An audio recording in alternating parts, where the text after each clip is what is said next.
अष्टावक्र ज्ञान पार्ट 4। इच्छा और आसक्ति हमें बांधती क्यों है? क्या आपने कभी किसी चीज को इतना चाहा है कि उसके बिना आपको लगा हो मैं खुश ही नहीं रह सकता? किसी व्यक्ति का प्यार, पैसा, सफलता सम्मान। या कोई सपना। शुरुआत में लगता है मैं इसे चाहता हूं, लेकिन धीरे धीरे यही इच्छा बदलकर बन जाती है। मुझे ये चाहिए ही चाहिए, और यहीं से इच्छा आसक्ति बन जाती है। अष्टावक्र का ज्ञान हमें इसी अंतर को समझने के लिए कहता है। इच्छा होना गलत नहीं है। भूख लगी है तो भोजन की इच्छा होगी, घर बनाना है तो पैसा कमाने की इच्छा होगी, बच्चों का भविष्य अच्छा हो इसकी इच्छा होगी। समस्या इच्छा में नहीं। समस्या तब शुरू होती है जब हमारा मन कहता है अगर ये नहीं मिला तो मैं खुश नहीं रह सकता।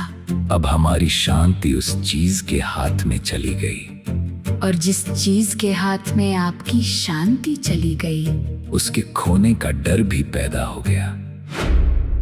मान लीजिए आपको किसी व्यक्ति से बहुत प्रेम है। प्रेम धीरे धीरे बदलकर अधिकार बन जाता है। वो हमेशा मेरी बात माने, वो मुझे कभी छोड़ कर ना जाए, वो सिर्फ मेरे अनुसार चले। अब प्रेम के साथ डर जुड़ गया, और डर के साथ शक, शक के साथ बेचैनी, और फिर वही रिश्ता जो कभी खुशी देता था दुख का कारण बनने लगता है।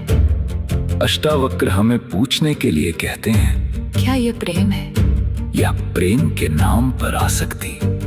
प्रेम कहता है तुम खुश रहो, आसक्ति कहती है तुम मेरी इच्छा के अनुसार खुश रहो।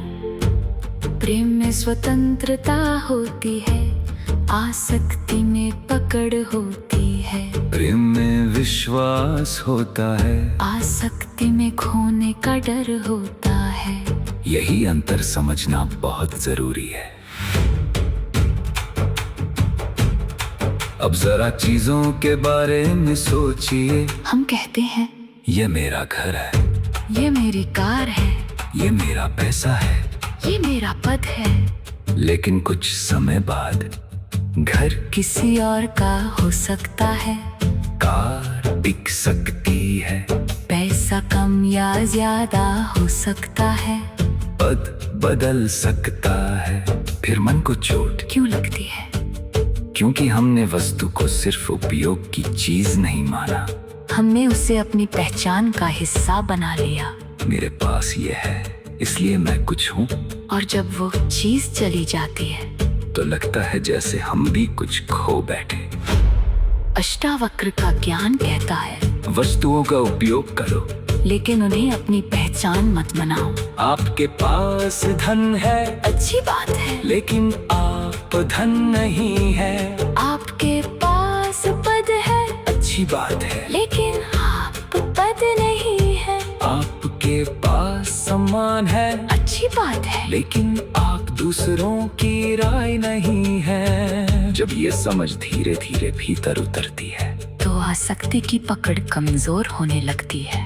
अब सवाल है, क्या इच्छा को पूरी तरह खत्म किया जा सकता है? शायद इच्छा को खत्म करना लक्ष्य नहीं है, लक्ष्य है इच्छा को पहचानना। जब मन कहे मुझे ये चाहिए तो तुरंत उसके पीछे मत भागिए। एक क्षण रुकिए, पूछिए अगर ये मुझे नहीं मिला तो क्या मैं फिर भी ठीक रहूंगा? अगर जवाब है नहीं, तो समझिए कि ये सिर्फ इच्छा नहीं, इसके साथ आसक्ति जुड़ चुकी है। एक बहुत सुंदर उदाहरण है, नदी में बहता हुआ पत्ता नदी के साथ चलता है। वो पानी को पकड़ने की कोशिश नहीं करता, उसे पता है पानी जिस दिशा में जाएगा वो उसी दिशा में जा